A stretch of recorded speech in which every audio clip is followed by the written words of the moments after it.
Sababu 30 kutoka kule kuja hapa na kule mwisho 30 tunapata level ile, tunaweka kasa alama kama ni nini, tunakachonga, tunajua hapa ndio mwisho wa barabara. Tunaacha distance fupi ya kwamba huwezi kuanza kujengea pale tena ilipoishia. Kuna distance sababu unakaacha uweze kuweka structure, kwa lazima kana usogee hivi, umeona yani mlikuwa mnahitaji eneo la ukubwa gani? Sababu kwa maelezo yale ya mwanzo ndio maana sasa tuyaache yale tusikilize sasa nayo yasema sasa hivi, sababu tayari mko hapa kwa nataka eneo yani eneo mliko mnaomba ni kiasi gani ili tujue na vitu gani ambavyo mnataka kuviweka. Moja, tuna kituo, lakini pili tunaweza kujenga nyumba ya mkoa kituo na watendaji wake wawili au watatu, ikawa tu ni 3 au 4 in 1.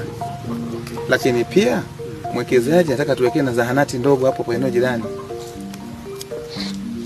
ambayo itahudumia jamii hapa. Hapa tuko eneo la kijiji cha Igombavano, ambapo tuko eneo ambalo tunategemea kujenga kituo cha polisi, lakini hapa tuna uongozi wa serikali ya kijiji, uongozi wa shule ya Igombavano, lakini pia na mwenyekiti wa kamati ya shule, ambao tunapata eneo hili ambalo linaweza kuwa na ukubwa wa square mita kama 3000.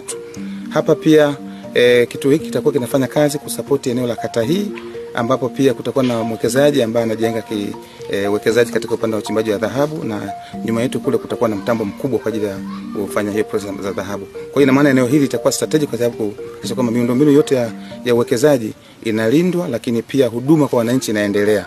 Lakini pia baada ya hapo mwekezaji ana plan, kwa sababu kituo kiko hapa, tunao shule hapa jirani na wananchi wako hapa jirani, watapata pia huduma kwa maana ya extension na ujenzi wa zahanati ambayo itasaidia kusupport katika eneo hili kwa wananchi wote ambao wanaishi katika maeneo haya. Kwa hiyo sisi tunasema kwanza tunashukuru mwekezaji, lakini pia tunashukuru sana uongozi wa serikali ya kijiji kutoa ushirikiano kwetu sisi jeshi la polisi, lakini hivi karibuni kuanzia nadhani siku ya kesho tunaanza rasmi kuleta vifaa kwa ajili ya kuanza ujenzi katika eneo hili. Kwa hiyo tunaomba watu wote watoe ushirikiano kwenye hii miundombinu, lakini pia watoe ushirikiano kwa mwekezaji kwa maana ya kutoa support za hali na mali kuhakikisha kwamba eneo liko salama na linalindwa kwa maana serikali na sisi wananchi wa eneo hili. Mwekezaji huyu ni kampuni ya Gold Tower ambayo inashughulika na uchimbaji wa madini katika maeneo mbalimbali, wana migodi maeneo mbalimbali, lakini pia wako na uwekezaji kwenye eneo hili ambalo pia kuna haya madini yanapatikana katika eneo hili. Kwa jina naitwa Godlove Mtuga, mwalimu mkuu wa shule ya msingi Igombavano. Tunashukuru kampuni ya Gold Tower ambao inahusika na uchimbaji wa madini katika kijiji cha Igombavano. Tumewapa eneo hapa kwa ajili ya kujenga kituo cha polisi ili kuweza kuwasaidia wananchi, watu na mali zao.